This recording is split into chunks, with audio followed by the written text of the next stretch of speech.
the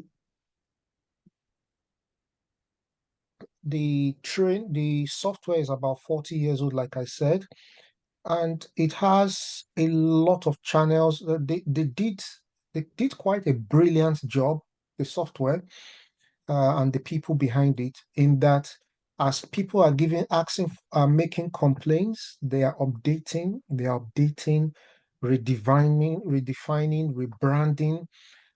Previously it was P3, it changed to P6. Now it's now I think there's P22 now.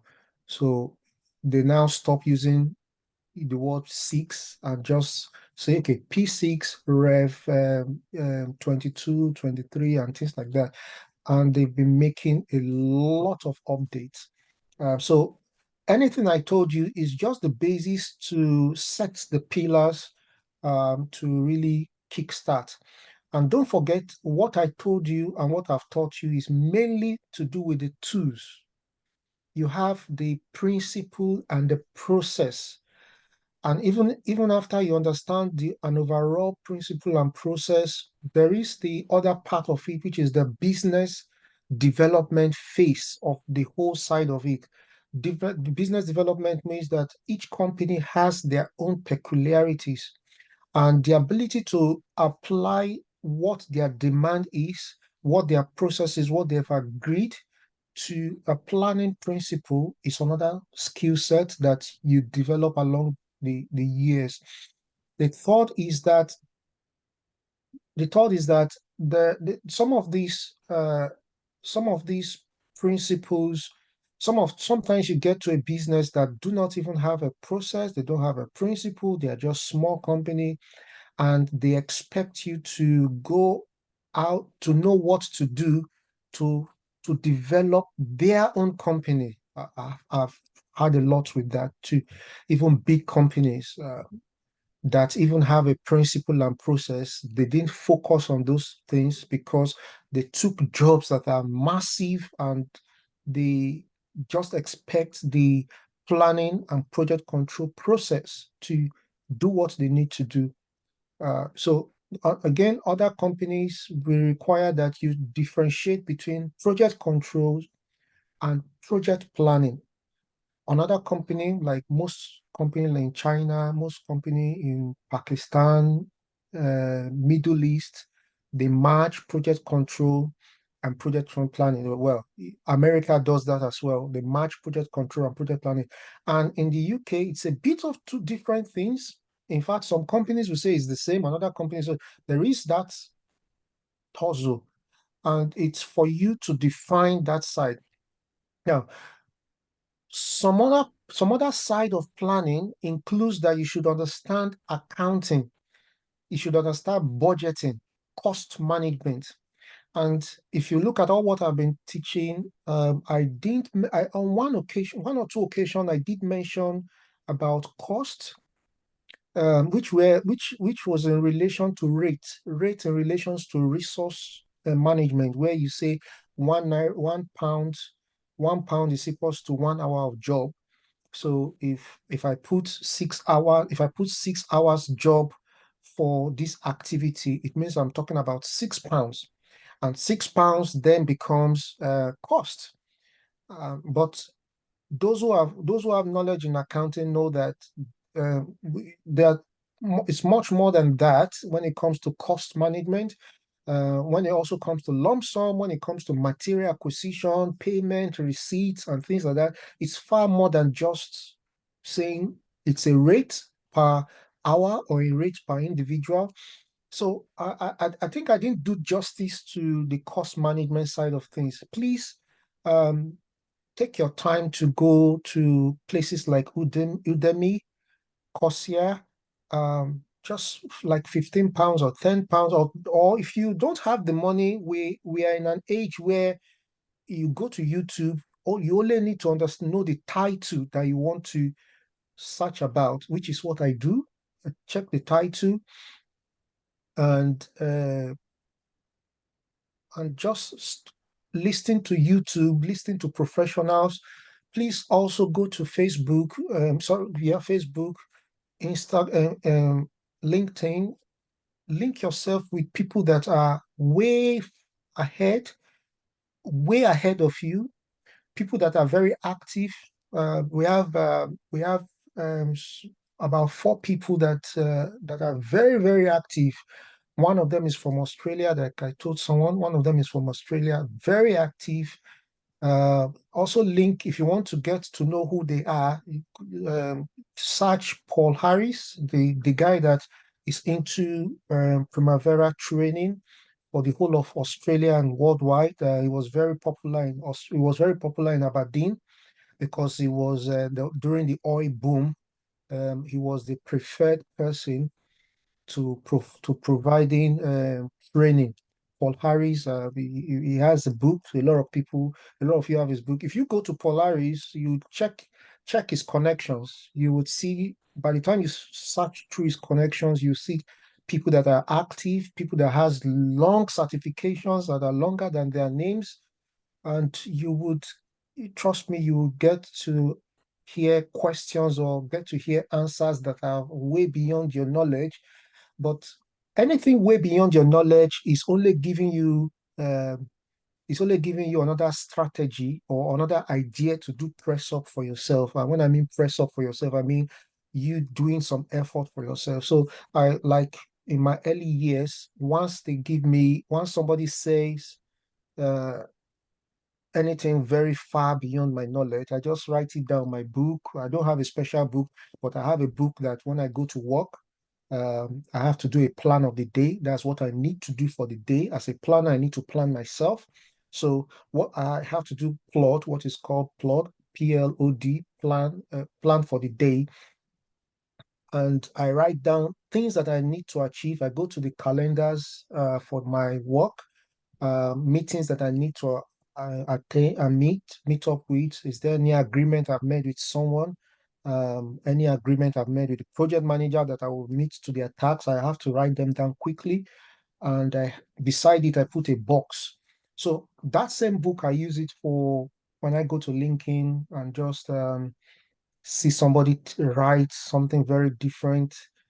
Like one of these days, I noticed in CPM critical path methodologies, and I I did observe someone talking about something, an argument that critical path is not the longest path. Critical path is can may not be the longest path. Critical path may not be total float equals to zero, and the argument was going back and forth. It actually challenged the fact that on what I understood about CPN.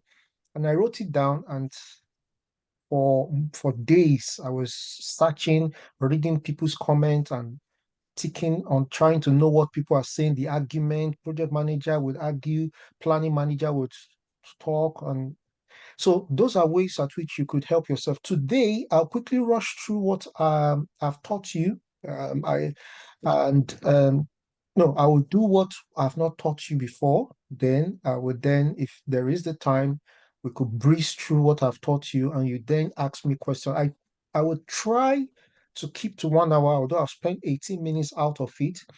I will try to keep with 1 hour. If I go beyond that, please bear with me and allow that to be for the last time because today's our last day, and I would be more than happy to stay even longer than 1 hour, longer than 1 hour 30 minutes.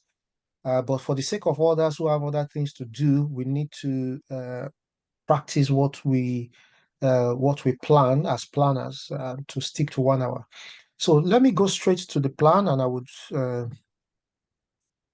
um,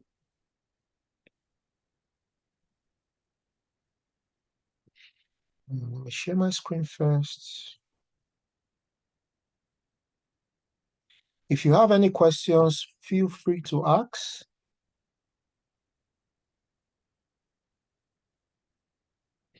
Okay. Simple test,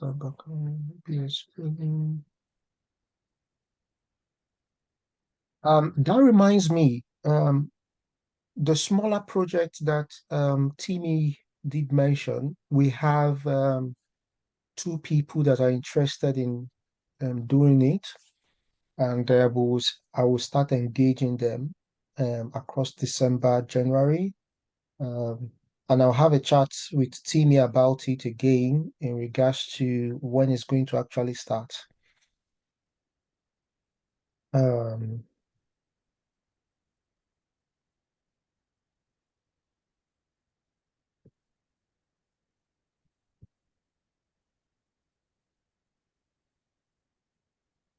okay.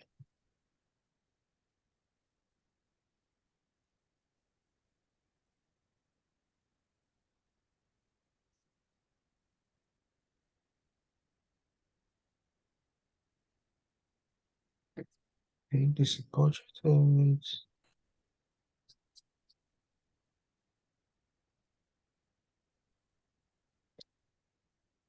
One of the things I've not told you about is filter. I'm opening a column just to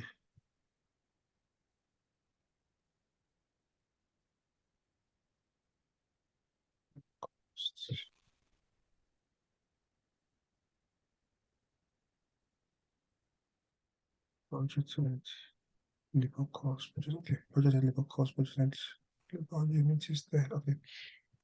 One of the things I didn't teach you is about filter, and I would try and talk about it a little bit, then group and sort, then I would wrap up with end value management. End value management has always been a key um, stuff. Okay. Filter is one of the ways at which you manage well, as the word implies, filter, it really means that um, you can sort out things you want to um, things you want to see, things you want to find. It's a way of saying find and find a group of things or find something with find this with um, similar characteristics.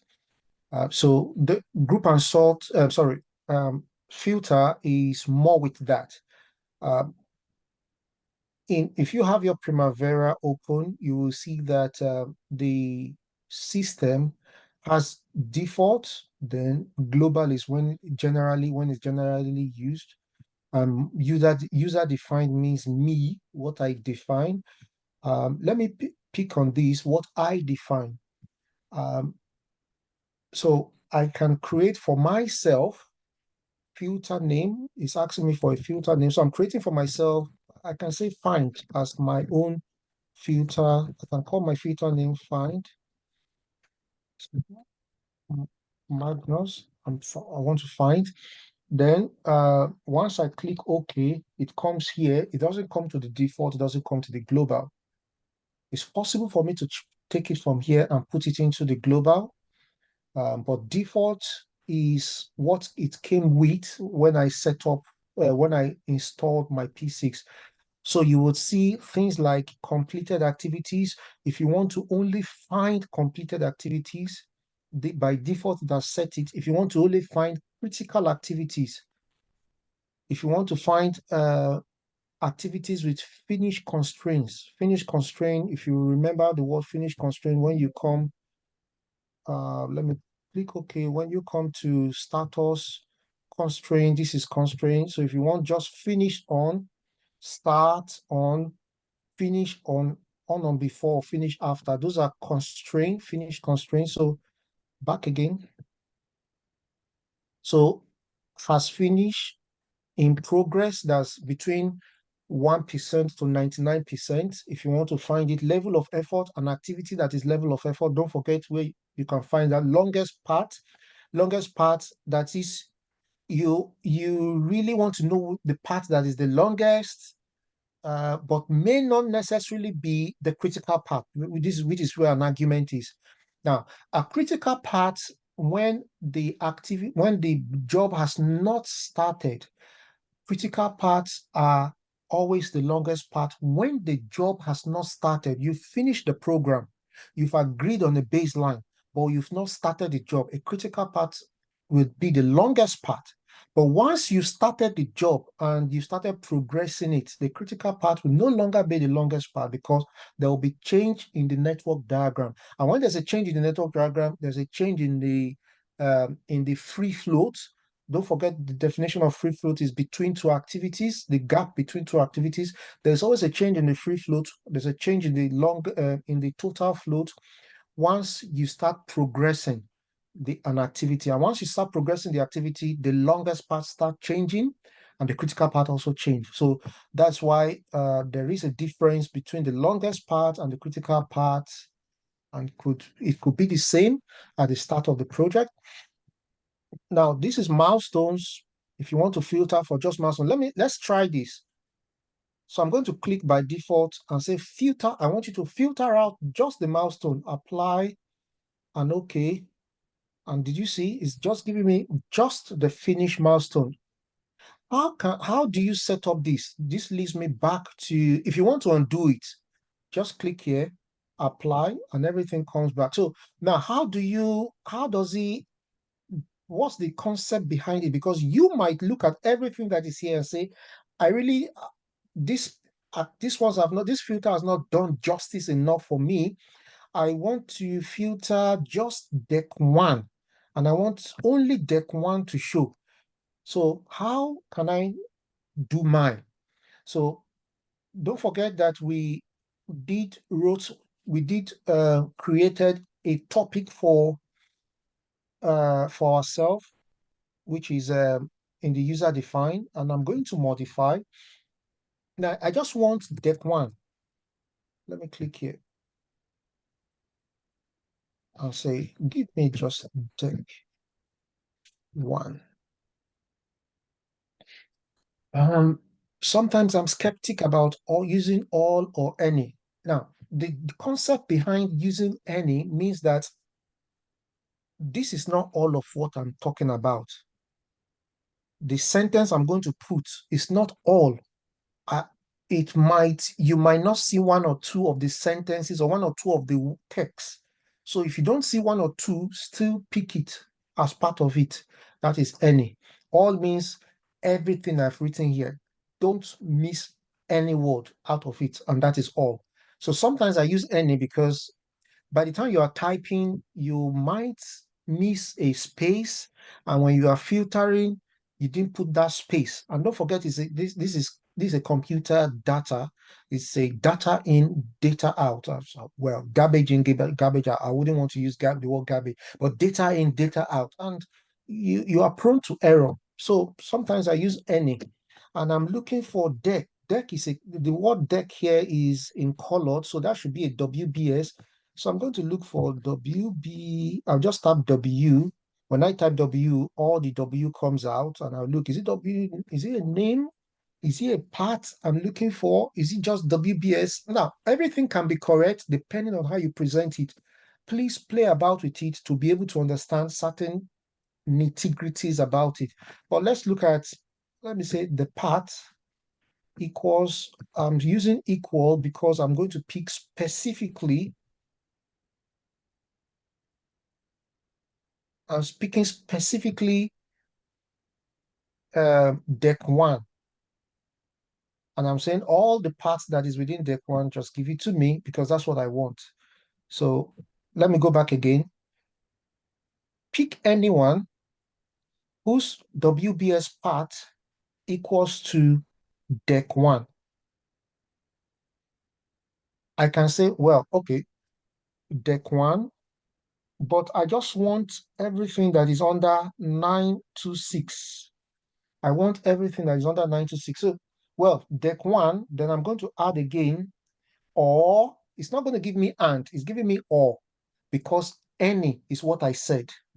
So give me an activity. I just type an activity that contains, I wouldn't say equal because I just need just 926.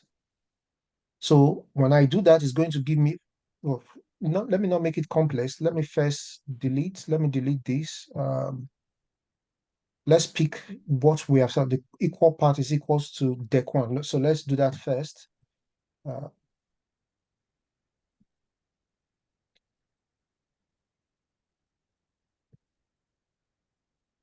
so it's giving me what is in under deck one, and which is deck one scope, which is the part deck one scope. Sorry, it's giving me deck one, and under what was in deck one is giving me this. If I want more than that, and I'm not, if I want more than that, and I'm not satisfied with what I've seen, I can go back again and say, okay, don't give me as a part, give me as just WBS is under, don't give me as a part. I just want it as WBS. So I'll go back again and you see the difference. Just give me, that is WBS. Accept. Okay. And so do you see the difference between WBS path and WBS itself? So everything under that, just give me WBS. It gave me everything under WBS, including the path, including the path, and including all WBSs underneath it. All the WBSs underneath it. When I said WBS part, it gave me this and just gave me this. When I said just WBS, it gave me this. So it's a thing for you to play about with, but if you understand it much more, you would be able to use the filters as much as you want. Um, when I want to filter for just 926, I could pick just the activity ID and it will filter. Hence the reason why your activity ID is there to be able to, if you're to be able to differentiate some pack of work breakdown structure as against the order. And I've called this 900, I've called this 926. And for the purpose of me, for the purpose of me, I could do an activity ID. I could filter with an activity ID. I could filter with an activity duration. I could filter with cost. I could filter with labor unit. I could filter with just the activity name. Activity name, I could say filter, modify. Where are you? Modify.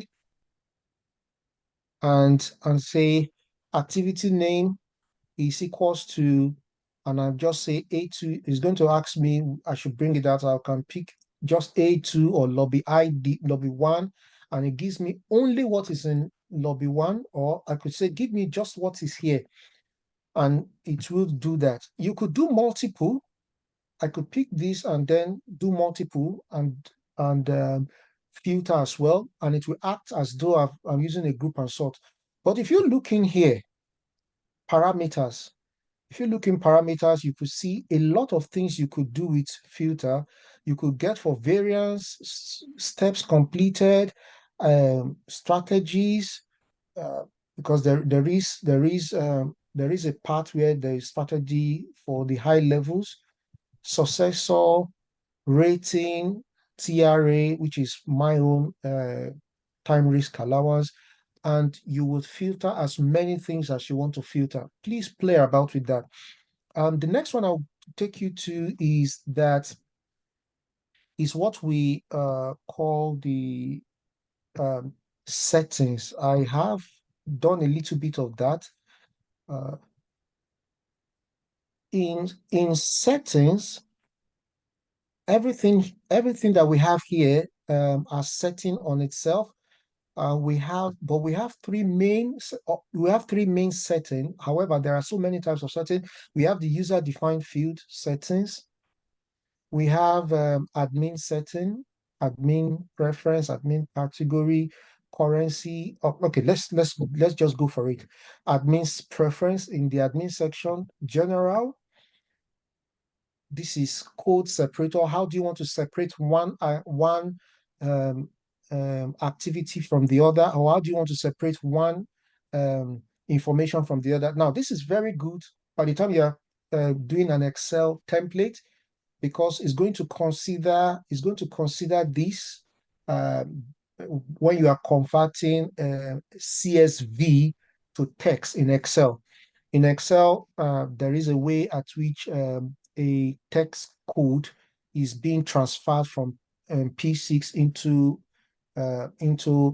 Excel, but it's when it comes into Excel, it's not coming as a normal text. It's coming as a code. To convert the code down to text, you would need to do some setting, or you need to understand the setting here. One of it is the code separator. So I've said you should use points as a code separator. Starting day of the week, I've said make it a Sunday as the starting day. Default duration, it should be 5. I can say make it 2 days as a default. Do you want password to be in your P6? You can say yes, password enable. Uh, and so these are what's it called? These are default setting you could set. Otherwise, I would advise you to leave it as it is and just understand what to do when you get to certain situations. So, now, activity code, maximum level 20, 50. That's numbers of activity you can put with activity ID on activity that you can put within an activity. We've maximized it to 20, resource code 20, and I think you wouldn't be able to exhaust all this. ID length, that's the activity ID, WBS ID, I want it to be 20. These are parameters, and you may not use it, you may use it. Hours, 40 hours. This is what I want to define as weeks, small letter as week, small letter, M as month, as month. So these are parameters. M value. Now this we would go into that. Okay, let's go into it. Now M value. Uh, this factor is talking about the estimate to complete the ETC, the performance ratio, which is the PF, performance factor. For the performance factor, what that means is that to every 100%, do you mind making it as 88% rather than 100? What that means is that let's assume efficiency. Let's take away efficiency, or let's reduce the 100% from 100 to 88, which is what I put here, 88. Some people put 90, some people put 1. What that means is people don't work 100% efficient. And if we factor that into the end value, we need to put that factors of 0.88. So, but if you look at it, I didn't click here. P6 didn't even talk about it because I don't think anybody in this group has ever thought about, oh, we want to do end value. We are thinking about the efficiency of people. So all we just click is okay, don't think about the performance factor, just go straight to the estimate to complete. The estimate to complete should be the remaining cost for the activity. The remaining cost, just the remaining cost, which is the general definition of estimate to complete. If you read any of the PMP textbooks and all those textbooks, they go straight to the remaining cost of the activity after the actuals have been removed. So the actuals plus the ETC, let it be the estimate at complete, and let's stop at that. Don't think about any other thing. So end value calculation, use the budgeted value with planned value dates. We will come back here. Let's go to reporting. What do you want as the header? What do you want as the footer level option? So please play about with this. I think I've spoken. We'll come back to end value. I think I've spoken the rates. What type of rates are we having here? Unit of measurement. So please play about with that as well. Then admin categories, um, baseline type, expenses, expenses categories, WBS. Now, what this is talking about is also for an enterprise system uh, as well, and a management system. So by the time I set up a baseline, I'm going to ask myself, is this a management sign-off baseline? Is this a customer sign-off baseline? That's which is if which is what you need to understand when you talk about baseline. The customer has to sign it to say yes, it's been agreed. The management internal stakeholders have to sign that yes, it's been agreed. So those are settings that you can put. Otherwise, you can leave that. The popular one, which is what is very common, and I think I've spoken about this before, is how you set the days, hours. If you want the hours to reflect um, on your report information, then you can click on this. If you want the duration, the word days to reflect on your presentation, on your report, you click on this. So this is user preference, which is critical for you. Days, how do you want the days to be presented? Do you want day, month, year? In the UK, it's yes, but in the US, it's month, years, days, and years. I think in the Islamic world, it's years, month, and day, if I would remember.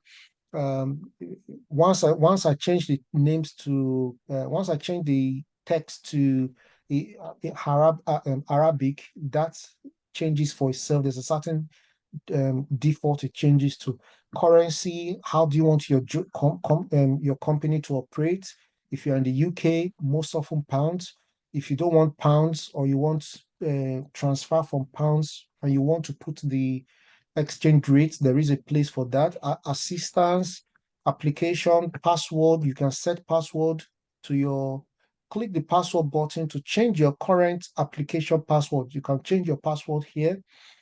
Resource analysis, uh, for resource assignment, is asking when assigning a resource to an existing activity assignment, always use the new resource unit per time. Well, we I left it, well, even the system leaves it for ask me first. Ask me first is more safer because it's better, it keeps asking you the question in terms of the parameters than for it to give you a default. Once it puts a default, you must remember everything that is in the default. So it's better off doing that. So um, the startup filter, filter for resource, roles, OBS, activity codes, and cost accounts. What this also means is that if I go into the OBS, WBS, I should be able to put some parameters here that can even allow me to do certain activities, certain work if I want to do. If I also go into project, I should be able to put parameters within this project, put columns such that if I also want to use filter or use every other code, I can do that. So I should be able to put, what I'm saying is I should be able to put parameters, units, activity, actual labor units. I'm going to see which, so 14, out of 14 activities that are here, I have spent for this project 4,600. So if I want to use the filter, I should be able to use it. This is for setting. I should be able to use it and then create an activity, create a filter with okay activities that are still zero, take it away. I want to see the jobs that have started, and then I could use this. So these are parameters. We still have other parameters, but some parameters are embedded into another parameters. Like for enterprise, if I use the codes, if I use the code, it gives me it start asking me other questions within those codes. How do you want the codes to be? What are the codes? So those are little parameters as well. Um, if I want to change all the text font, text size, I use this font and colors and it start changing all the text. If I want it big, if I want it small, I could also do that. Now, there is another parameter here, which is um, very similar to filter and also could change my text size. It could change my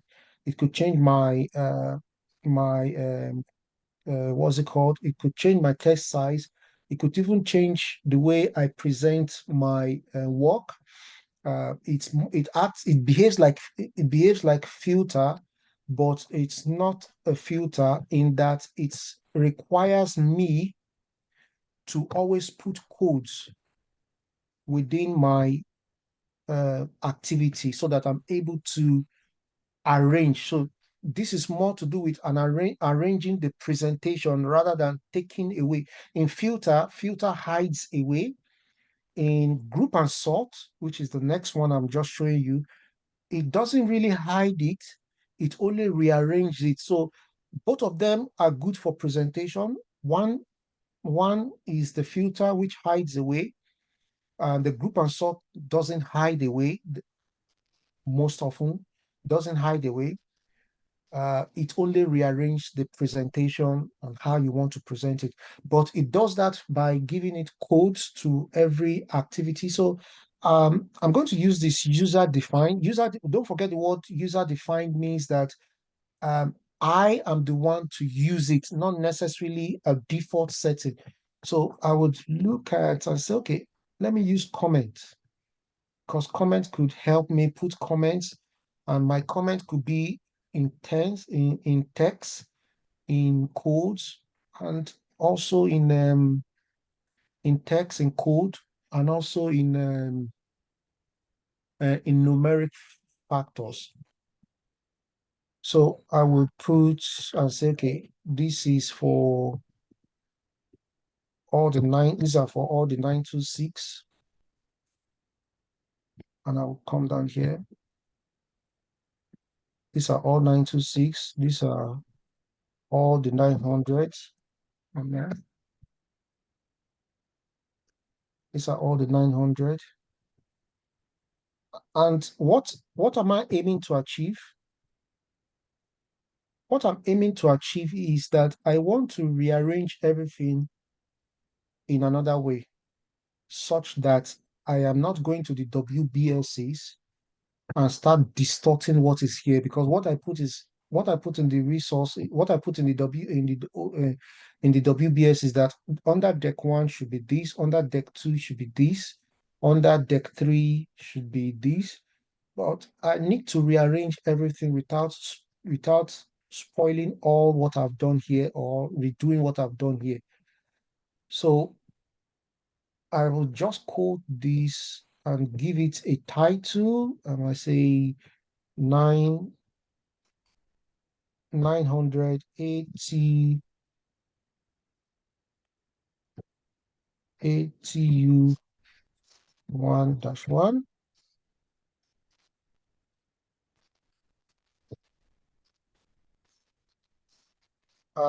Sorry, I'm a bit fast because I really want to make sure I tackle go much um, as far as I can go.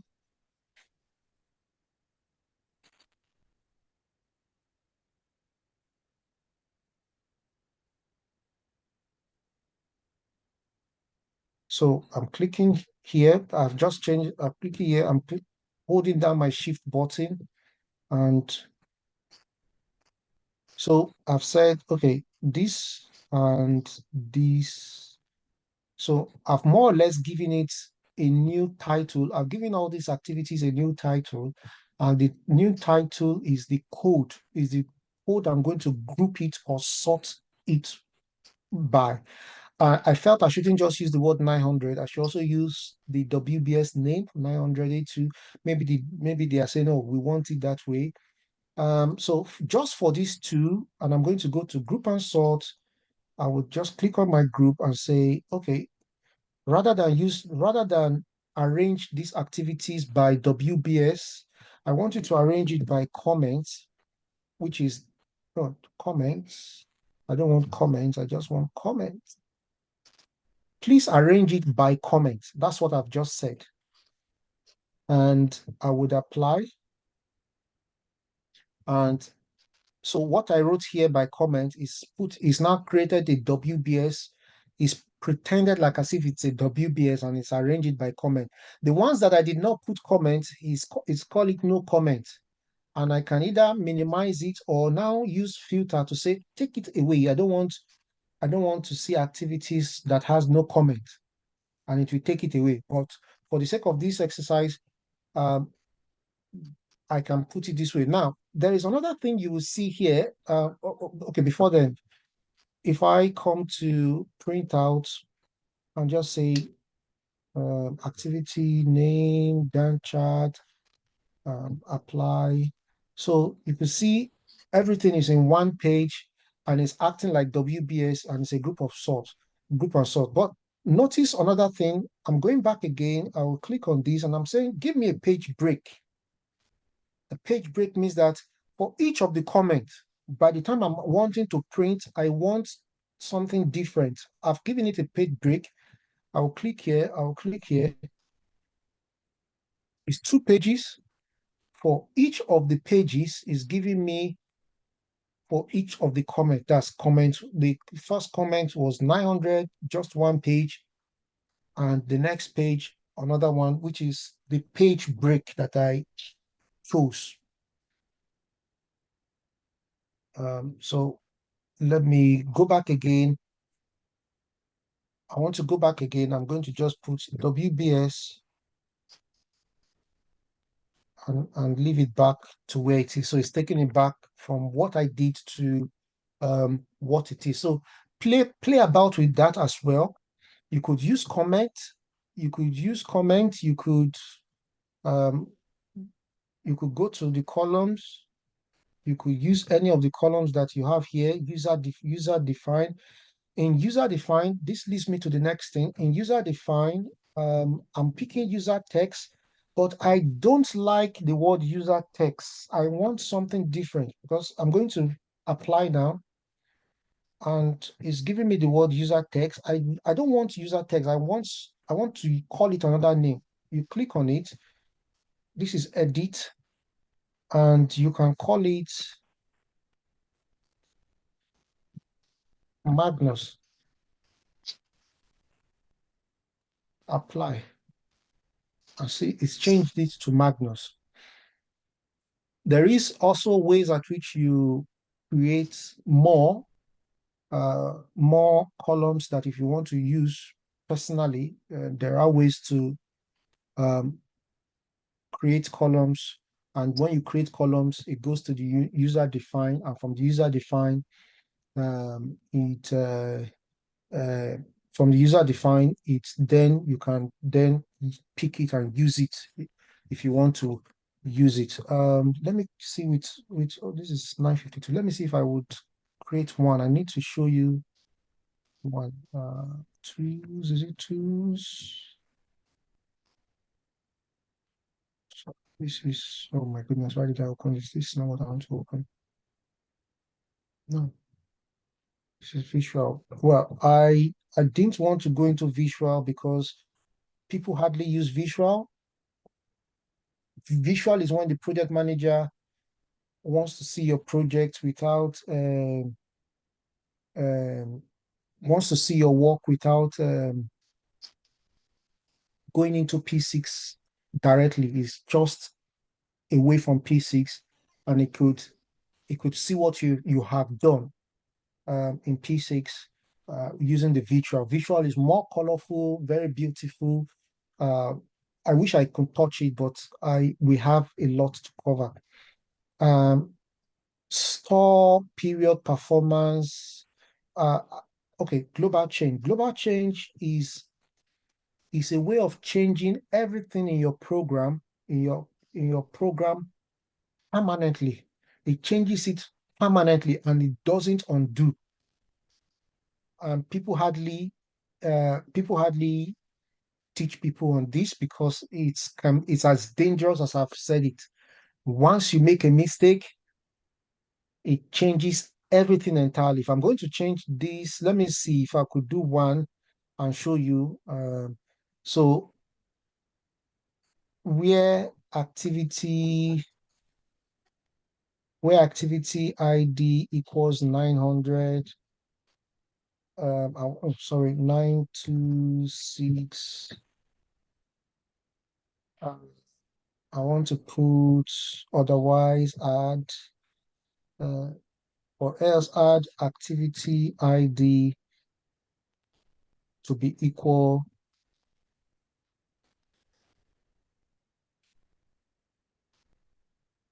new. Okay. Now it's telling me whether I want to change it. Now in global change, um, it's a command, and I would want you to please play about it. It's a command because we are telling it to do something that will permanently change it. So it has to work as like a command. So it gives a command of if, then, or else. If is a conditional statement, and if your conditional statement is right, then execute execute what I want you to do. So I would say, I've said if my activity ID equals contains, let me use contain.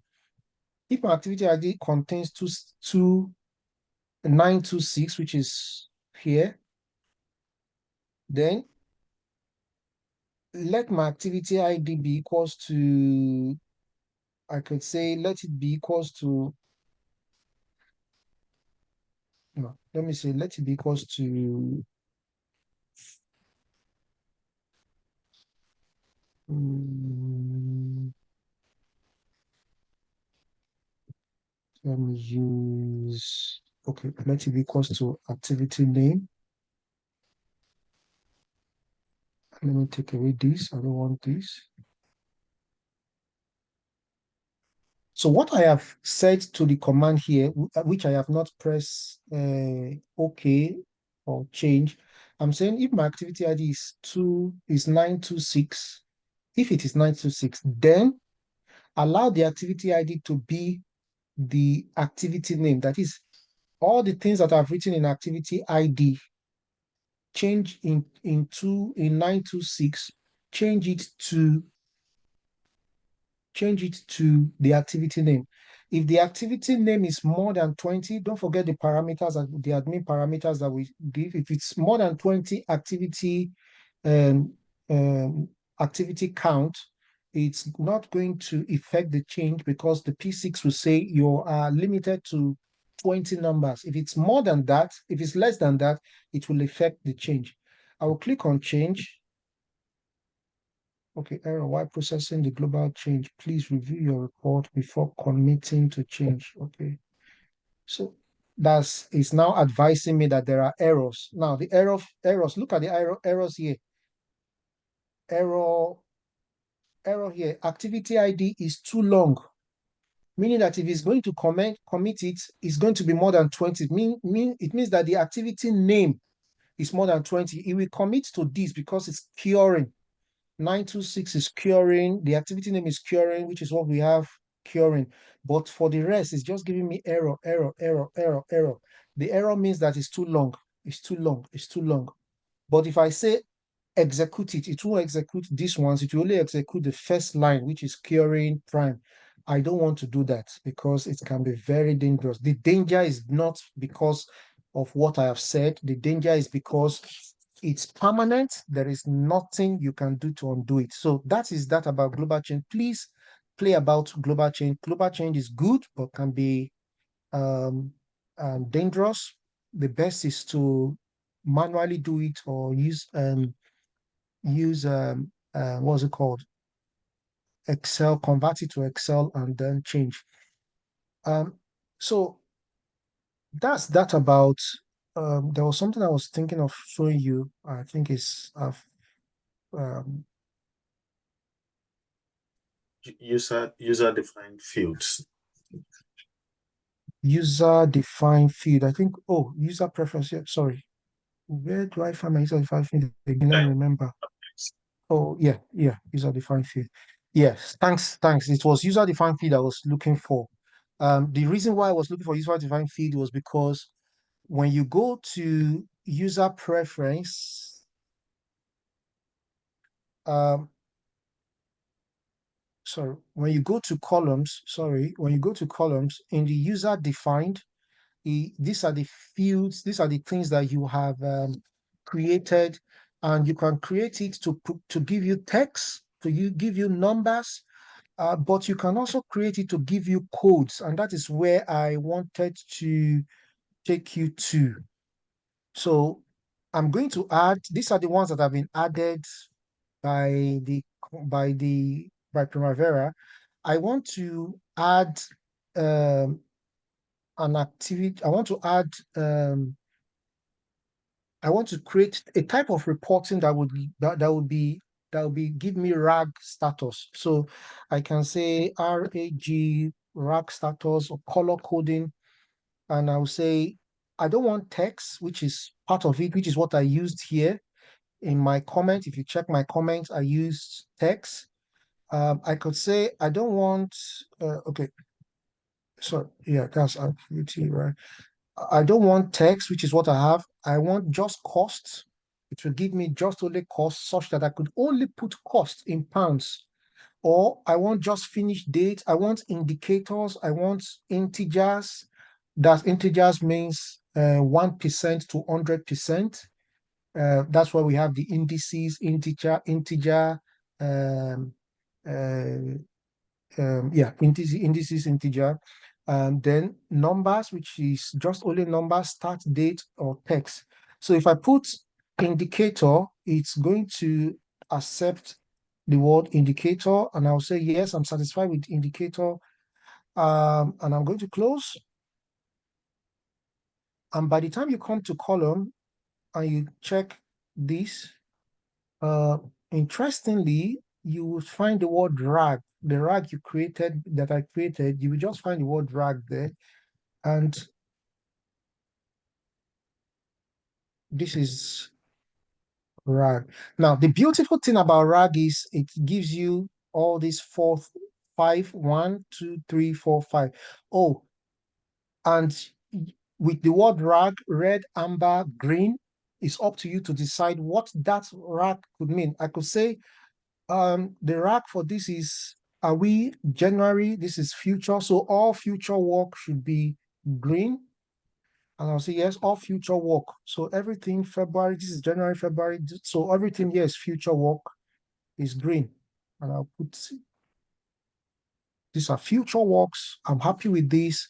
So I make it green. I could say I want it as star. That is, we can't define it now, or that's my choice. It's up to me to to define what that amber would mean, or what star would mean. And you can do it that way. And you can use filter as usual. You can go back to filter and say, okay, I don't want it in deck, I want it in rags. I want a rag filter, and I'll say R, which is parameter, is equals to just only this. And I'm going to say yes, apply. So did you notice that every other thing does not have, it only gives me for this. And if I don't want to see every other thing here, I would go to group and sort. I would say hide empty, apply, and it takes all that away and leaves me with this. So please play about with it. I would be more than happy to um, I'll be more than happy to answer questions on those parts. Please play about with it. There is a lot of things you do with RAG, and you can even use group and sort to do RAG and say everything that is green, please provide this here. Everything that is amber, please put it here. And and that as well. So even with group and sort, you can mix both group and sort. I can say all the start date for the month of all the start group everything to be by month. And when you group everything by month, make sure you can still leave the WBS there. I want to see all the WBSs, but group everything by month. So I've said group everything by month, which is what I've written here. All the WBSs underneath should still remain the same. And I'm going to apply. So see, this is January, February. January, everything that is under January, it still leaves it here. Everything that is under February, it leaves it here. So that's a mixture of two informations mixed together, and I'm presenting it. But don't forget that I still have the racks, I still have the filter on. I've still said the filter is on. So the only thing that was done here was I've used both the filter and the group and sort. The filter, I said, give me the rack status that is green. It gave it to me. All the rack status was green. Then I went to group and sort again and said, all the rack status that is green is filter is doing that job. But for you, group and sort, I want you to do the start, everything by month, and then the WBS, this. And this is the outcome. If I'm presenting this to the team, I will say, this is everything that's going to happen in January that I have approved that the manager have said that these are the ones that we should do. And February, these are the ones that's going to happen in February. So these are the things that you should be aiming at in January and February. So that is that about group and sort. Yeah, there was one thing I didn't do that I said I'm going to do.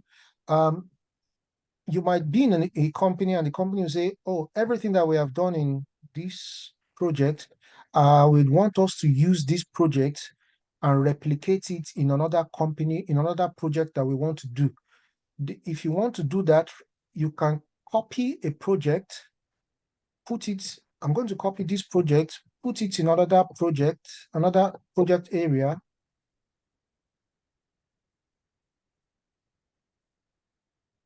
It's going to ask me so many questions and I'm going to say yes. I'll say yes. I want the same WBS, the same activities, the same milestones. Yes. I want the same relationship. I want the same steps. I want the same resource added to the same resource. I want I want that. And by the time I do that, it says yes. So from there, I can change the name. I want to change the name to Magnus, new project.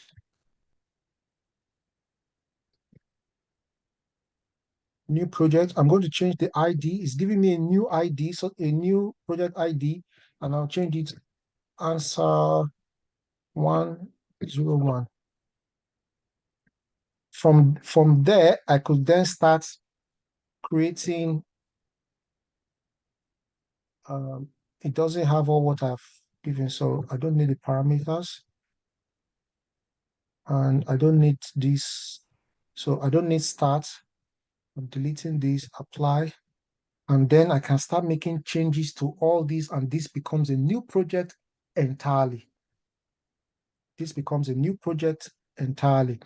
Now, with this project, we are going to talk about baseline, and I would wrap up with end value management. Resource optimization, critical part. Okay. So I would talk about, I'm going to go into end value management. Yeah, I'll go into end value management. Now, for us to have an end value management system, we need to have a baseline.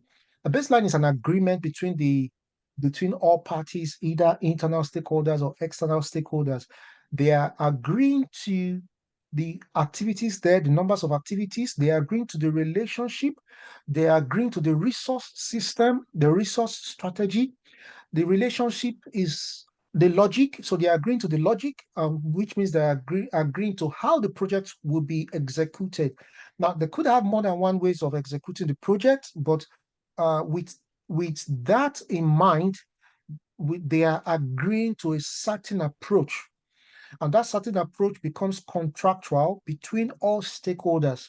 meaning that all stakeholders cannot necessarily change any of the strategy without prior approval with either with the client or with stakeholders to be able to establish an agreement.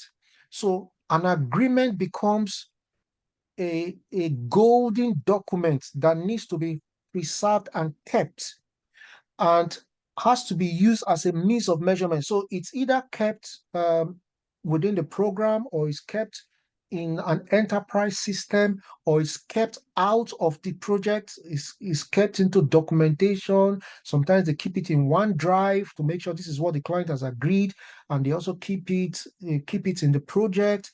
They'll keep it in notes. They can go into an enterprise system and then start creating a new enterprise system and say this enterprise system is all baseline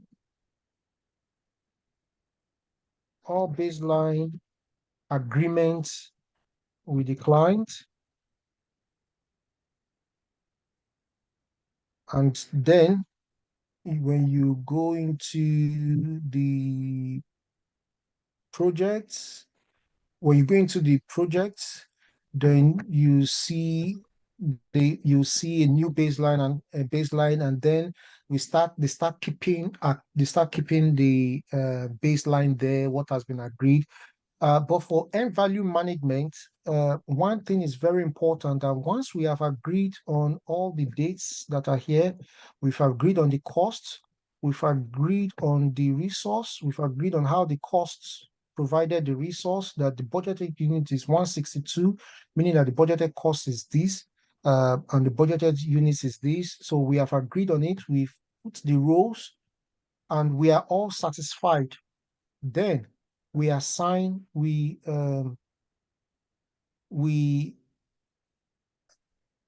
assign a baseline to it. So for us to assign a baseline, it means that we must have put a baseline. So here we don't have a baseline to assign this job to. It means that we have to create a baseline. To create a baseline, you use the word maintain, and by the time you use maintain, you use add. You could save a copy of this, and when you save a copy, it automatically puts, well, P6 puts B1. In P3, you have to do all those hard work. You call it baseline, or you edit it and call it baseline client approved. Some will say, give us the date client approved it. Client approved it on the 16th of 12, 2023. And data date was this, date added was this, the last updated was this, close. You could add more to what I've said.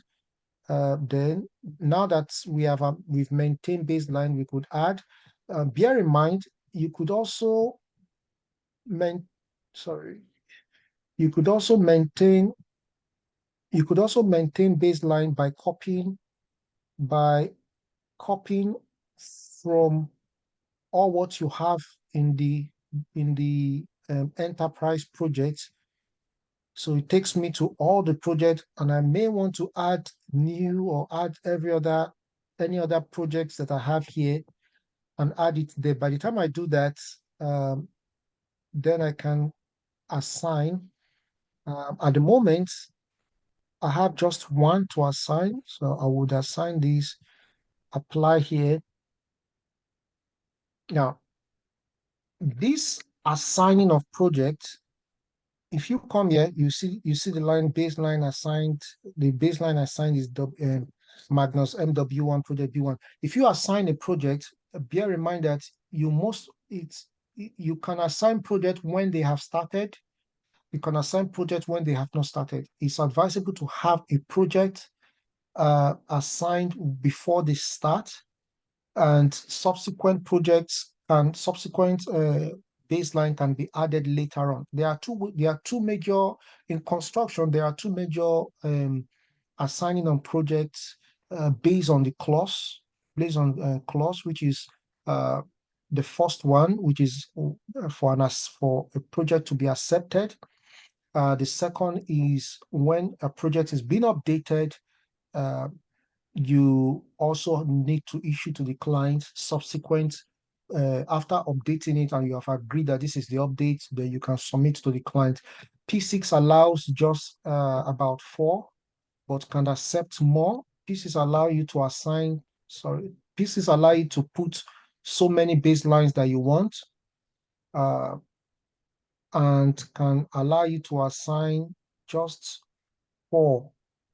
1, 2, 3, 4.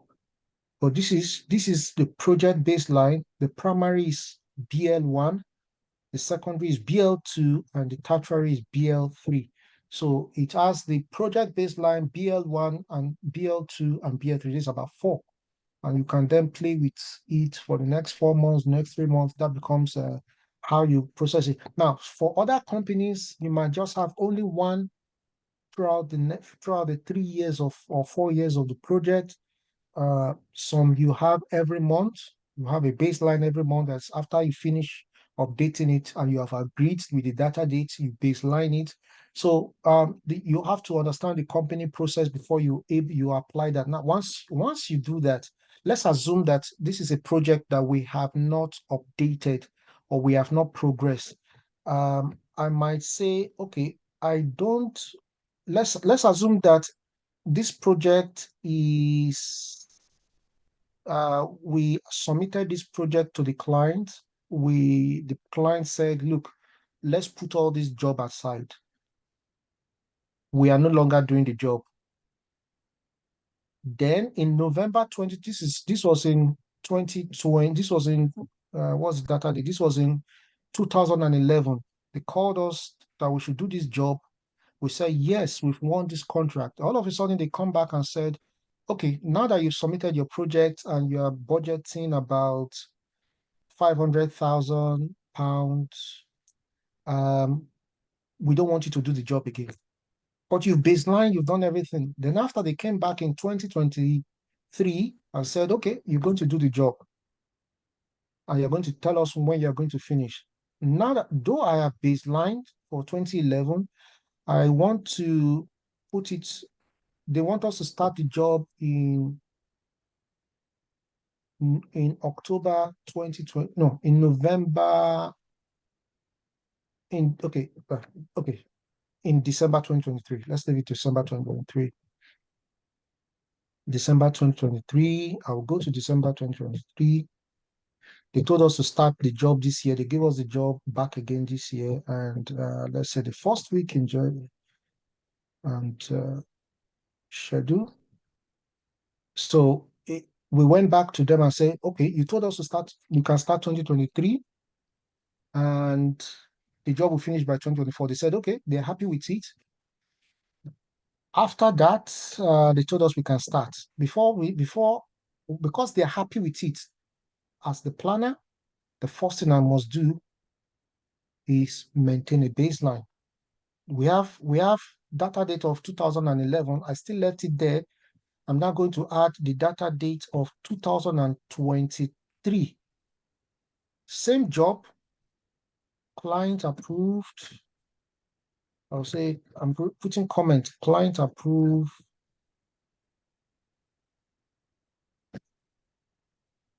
2023. It's asking me what type of baseline is this. I don't want it to be, if you remember when we are the admin, that is telling us to look at the types. We say customer sign off. This is a customer sign off agreement because the client quickly said, okay, he's happy with 2024 November. So I've categorized it with customer sign off. But sometimes people don't really get concerned about whether it's customer sign off or not. Now, because I have been able to put a baseline before we start, then it's possible for me to do an end value management system. Because an end value management system needs a line on the sand to measure against. And that's the strength of end value management. End value management needs a baseline for you to measure against. Everything you are doing without a baseline measured against makes it difficult for for an end value management system to work. In fact, the weakness of end value management system or the strength of an end value management system is the baseline you put um, against the program. And that's where you need to be more very conscious as a planner. So we actually started as we agreed on the 1st. So I'm going to progress everything we have done so far till the 16th of December. And I am assuming that everything we're going to do to the 16th of December, we did it well. We didn't go out of budget. Um, we didn't go out of budget. We didn't go out of everything that we need to go again. So I will look at I'll look at general. This is unit percentage complete. Percentage complete is the way at which we measure progress. So I'm trying to check how am I going to measure this progress. So we have agreed that it's going to be unit. We don't want physical. We don't want duration. This is unit. Let me see this as well. Is unit. This is physical, meaning that I need to measure it either by steps. Let me see whether there's steps. There's steps here. Steps means that if I say we've done this documentation, we've done this list, it's going to 1, 2, 3, 4, 5, 6, 7. It's going to divide 100% by 7 and then start telling me the progress here. So let me take away minus, let me put take away comment and go into a percentage complete. Activities for the whole activity. Cost is for the money. Duration is for duration, as you would know. Unit, I want unit. I also want physical. So let's see what happens. Fund was awarded. Let's see how the fund is units. So let's go into resource. There is no resource. There is no step. So fund awarded is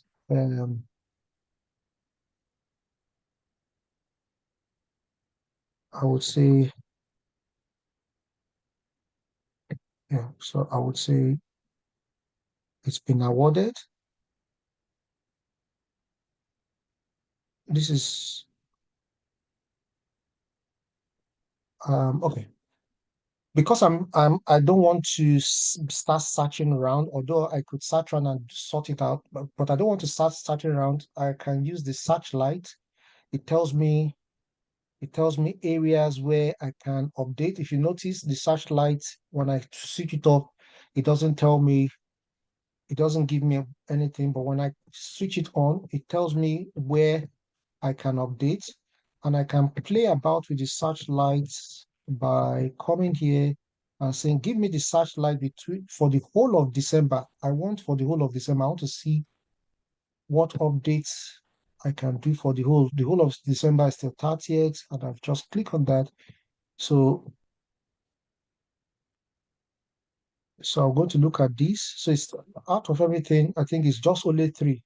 So search lights just helps me to know where to update on time. And this one is till the 13th. Let me see the resource. The resource is 375. Let me put another activity here, another um, unit, and say actual unit, budgeted unit, actual unit, budgeted, going to cost, budgeted cost, actual cost.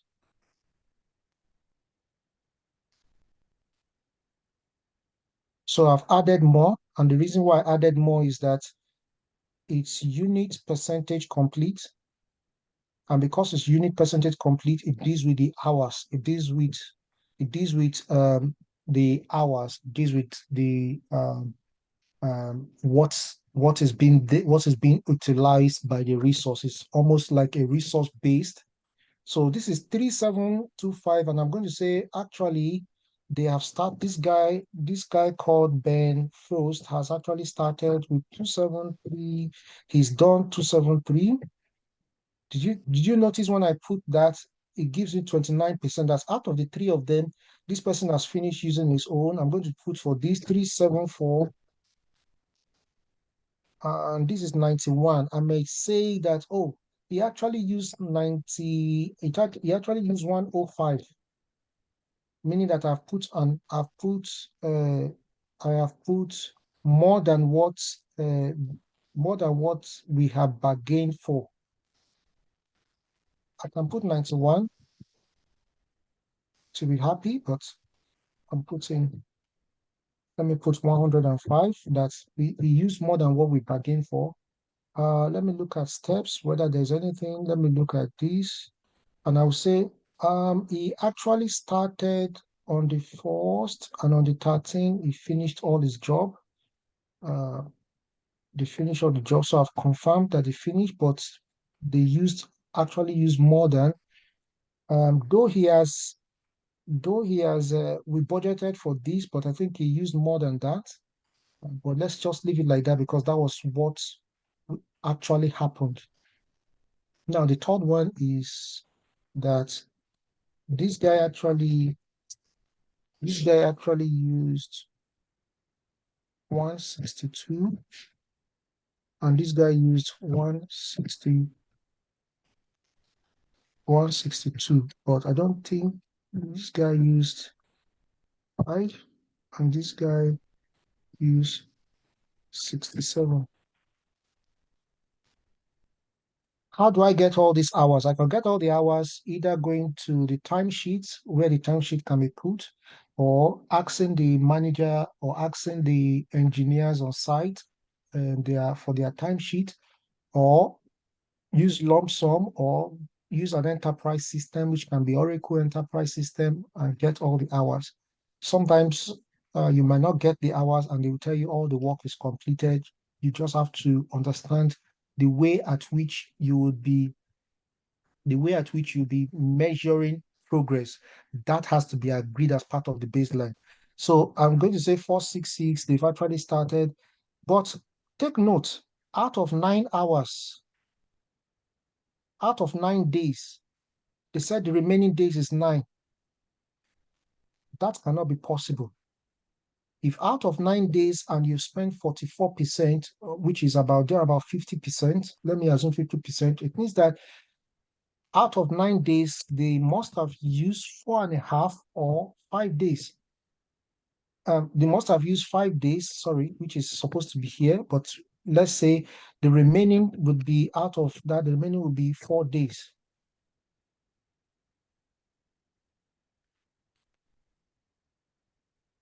Though it's at the first, this is the future. The data date, if you notice, is gone backward. The data date has to be dates at which I'm progressing it until. So today is 16th, and I'm going to say I've progressed it to 16. So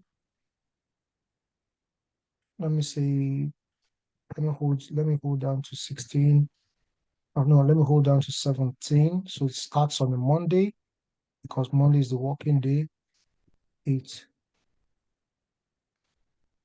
So in progressing a job, one, as you are getting the percentage progress, either from the unit percentage complete, as you are checking the hours in unit that was spent, as you are checking the steps that was being done, you're also checking the data date.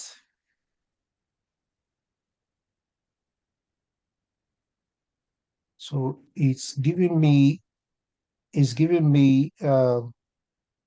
the progress update, and it's pushed the rest to future work that this will finish on the 21st of December. And it's because I said, I'm going back again. I said the remaining is 4 days. So he said 6 days. And I said, no, I'm not going to, I want the remaining days to be 9 days. So 9 minus 2 is 9 minus 2 is 7. So I will say remaining 7 days.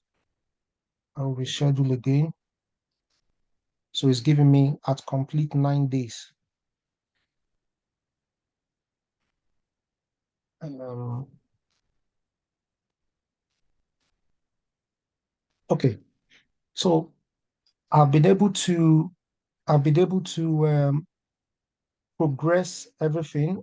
So one of the things I will do is to look at um, the end value now. I'm going to look at the end value system. But before I look at the end value system, the parameters for an end value system is that you would be able to have the labor cost, labor unit, plus activity percentage complete. I can take away the cost. The cost percentage complete is that I've used 12% of the cost. The unit is I've used 13%. With units, 13% means that I've spent more hours than the amount that I have agreed to spend, which is what this is saying. So unit is that I've spent 13%, cost is this. I'll take away the physical percentage. I'm going to the end value to check and say, what was the actual cost? What was the cost performance index? What's the budgeted at complete? What's the cost variance? What's the end value cost? Estimate at complete. Plan value cost. Well, okay. Schedule variance. I hope I'm able to tackle all this. If I cannot tackle it altogether, because it's already 10:30. If I cannot tackle it, please just do some research on how to now. Because of the time, the key information you're looking for is the cost performance. Cost performance means comparatively between where we plan to start, where we plan we should be, as against where we are, what's the percentage? Where we plan to be supposed to be 100. Where we are supposed to be 100. If we are not where we are, by how much are we not where we are? Because if we plan to be here, if we plan to spend 100% of this amount, and we have spent uh, less or more, the cost performance index should give me that information. So the cost performance index here is telling me that I have spent 86%. Let me take away the rest. We need to talk about the rest, but let me take out. Okay, let me not rush it. Okay, so 86% means that 0.86 means 86% of the amount that we need to spend. We have spent beyond that. We have spent, so that would be 86 minus 100, which is about 86 minus 100, that's about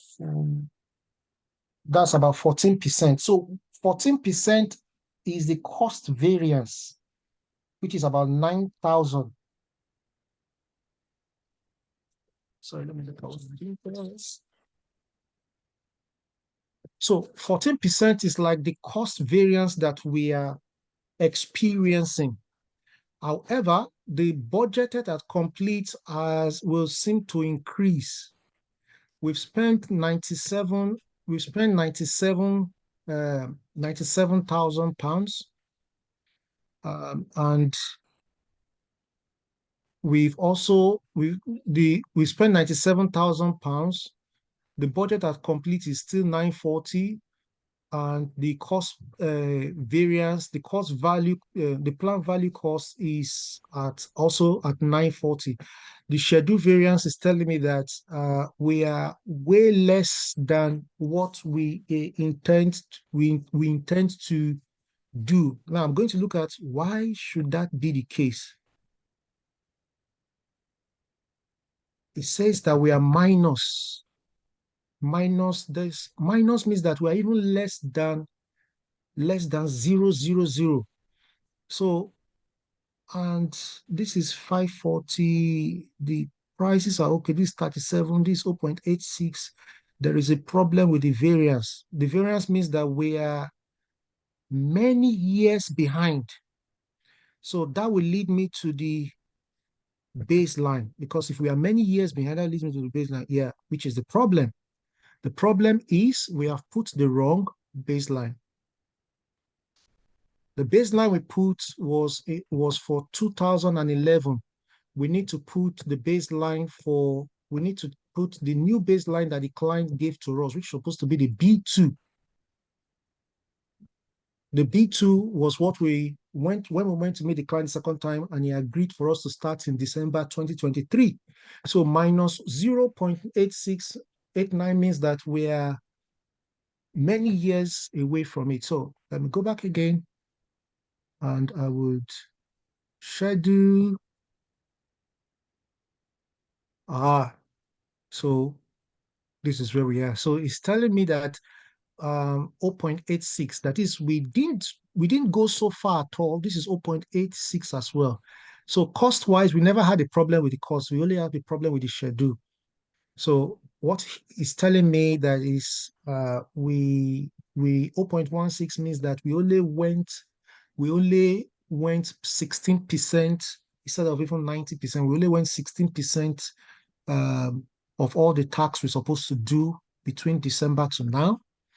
That is understandable, because we just started in January. We just started in December 1st, and this is just December 16. So, I mean, that is understandable. That is 0.16, just 16%, 16 days, 16%. So we are still fine.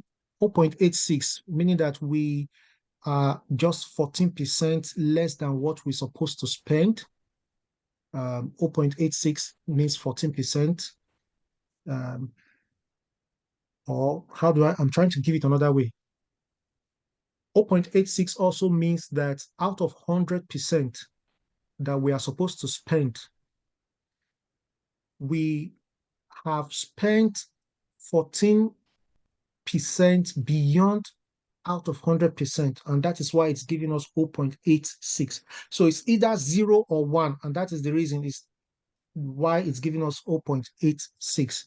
And if you look at this, actual is 67, and budgeted is this. So we're supposed to be 9,000. Cost variance means that we're supposed to be 9,000 less than the actual cost.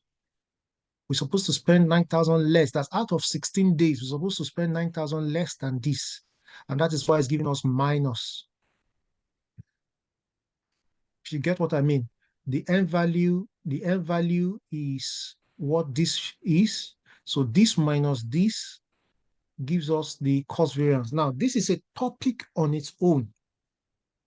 And I want you to play about with it. Again, I'm using the word play, but I know it's not joke, but play about with it and try and get some understanding in it. The book that I put in the group, they talk, I think they gave a massive page, a large numbers of large numbers of pages just talking about the end value. In end value, you would have the estimate to complete. This estimate at complete for the schedule for the labor unit. This is the end value for costs. You can have the end value for units. This is the schedule variance, and you have the cost variance as well. The schedule variance index. Well, sorry, no, I think I made a mistake. This is supposed to be schedule performance index, not the schedule variance index. So my explanation was wrong on the schedule variance. It's supposed to be schedule performance, and I think it should be higher than 0.186. Yeah. So I'm right. It should be higher than 0.186. So it's 1.186, meaning that we actually did much more. Let me see where we actually did. So we did so much in this activity, and I think that is what pumped it up. So I'm right to say that we did more than that. So 1.16 shows that between now to 16th, uh, we were able to do much more than 100%. So that's it about today. Let me see if there is any other thing. If you would want me to talk about any other thing, sorry, I've gone beyond the time. I knew that I'm going to go beyond that. If you want me to talk about any other thing, please let me know. You can indicate by raising up your hands. If there's anything that I know I've gone beyond the time, but if there's anything you want me to say,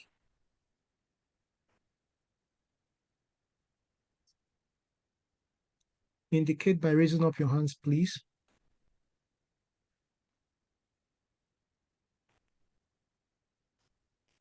And let me look at the questions here.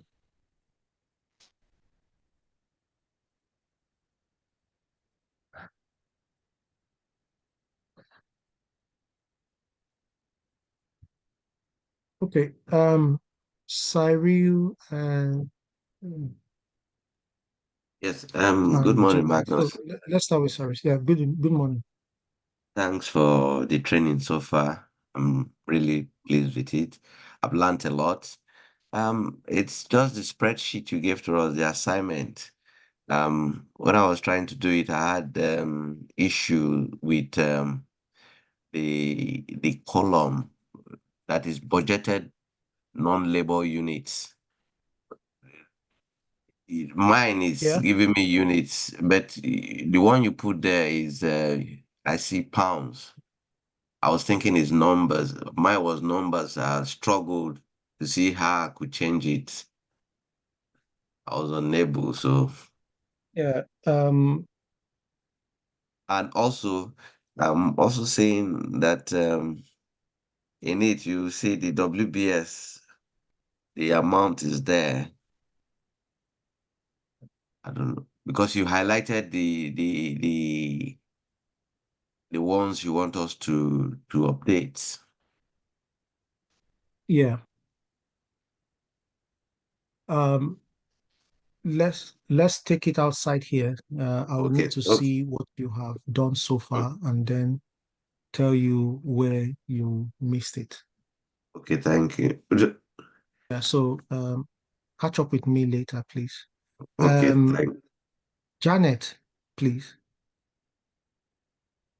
Good morning, and thank you so much for your commitment in training us on project planning. Yeah, my question is not related to the P6. It's just like, could you just um could you just explain overview of NEC contracts? Okay, NEC contract has been going on for about since 2000 or so. There's been a lot of changes so far, and we have other types of contract. There are contract majorly for construction or different types of construction, but I think it now shifted from construction to different types of project.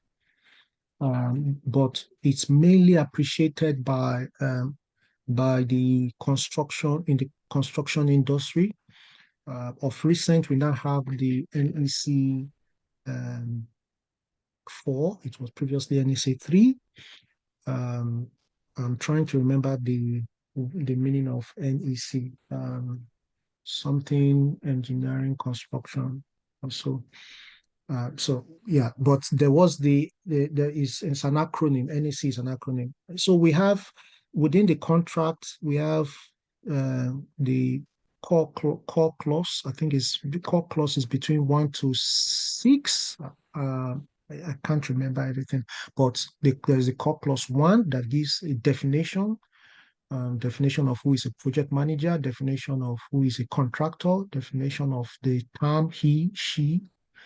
Then we now start. The next line was on 11. What's the core clause 1, which starts talking about we have 0, then we have Z, but we have in between. So it then start talking about who, what is an acceptable cost, what is an unacceptable cost. Then it then talks about reimbursable costs, the amount to reimburse, the amount not to reimburse. Then it now went from there to talking about when there is risk, what you call the risk, the early warning, project management instructions, early warning, and also compensation event. When you compensate, how to deal with risk, how early warning should be dealt with. Then it went to core clause 3, which is 30, 31, 32, 33, just like that. 31, 30, core clause 3, then start talking about a program, how a program, what a program should be, how a program, the contents of a program, which is what you are learning here. The Primavera is what you use to present for the program. Then call 32 now talk about how you revise what you present for a revised program, how a revised program should have the revised scope, which will include the compensation event and early warning and PMIs and new scope. Then it went to another contract clause, 4, 5, 6. 6 now start talking about project managers, what project managers should do, who should give an instruction, who should approve, and things like that. For planners, we deal majorly with clause 30, clause 31, clause 32, clause 60. Those 4 major, although we have some other ones that comes in, but those are major ones that by the time you go into the program, by the time you go into NEC and say NEC, if you Google NEC 4 or NEC 3 for revised program, for approved program, or for planning or project managers, you see all what I've said. Then we have the clause Z. The Z is an agreement outside the agreement that we have. And that can be force majeure, like some companies will say there's nothing called force majeure. If rain is falling, which is force majeure, if rain is falling, you have to go outside and work. We don't care whether rain is falling or not. And they do that because people like taking fag break and all that kind of a thing. So it's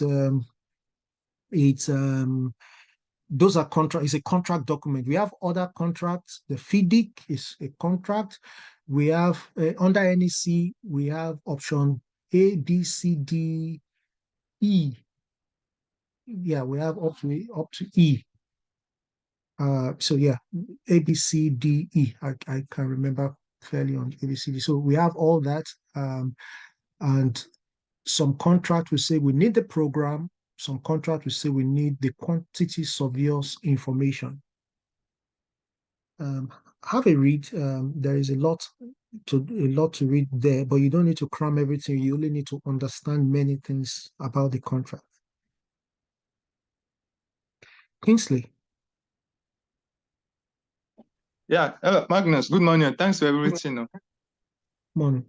This is my second meeting, so I'm trying to catch up, but I don't know if you can help us with the recorded video so that we can go through it. I think there is a YouTube that has there's a YouTube for Black and Scott where you could see, or you could see my face properly, and all the things I've said. But if you have any questions after this, please throw it into WhatsApp group, or you can catch me up or catch any of the admin, and just throw me the question directly. I will be able to answer.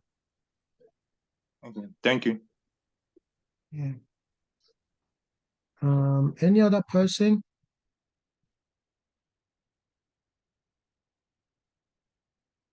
Okay.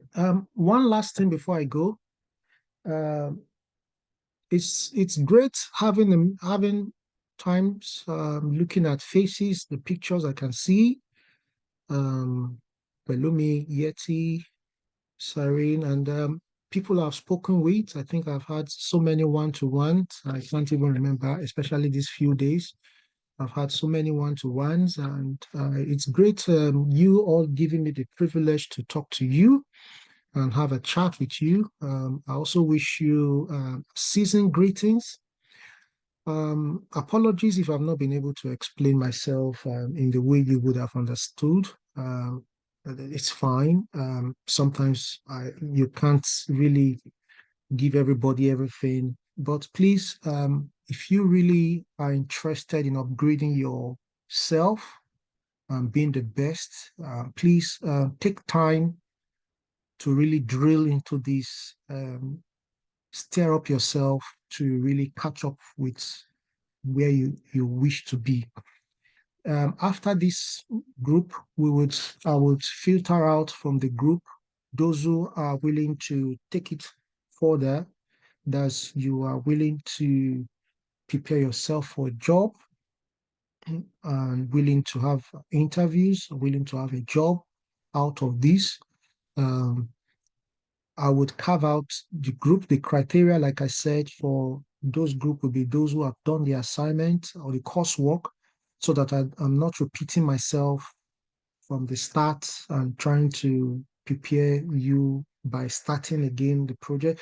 If you've not joined, if you've joined late, please take time to go into the YouTube and also wait for the next section if you feel you can't catch up. But for those who have started and really catch up and we just, I would look through the WhatsApp group and invite you or ask you questions if you go to the next.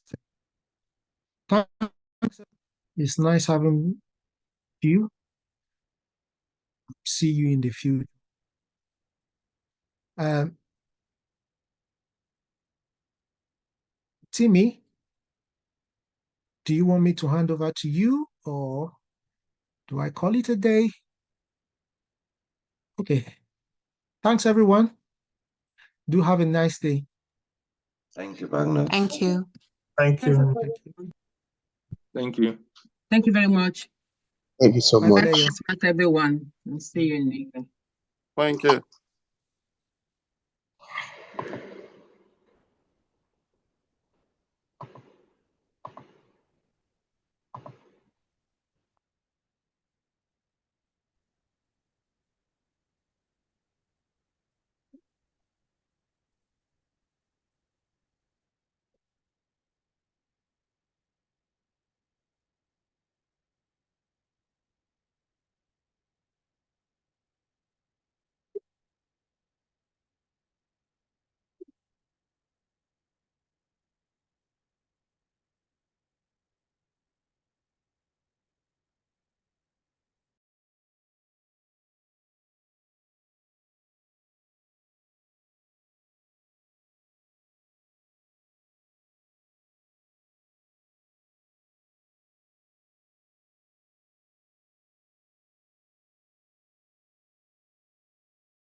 Hello, sir. Is everyone still here?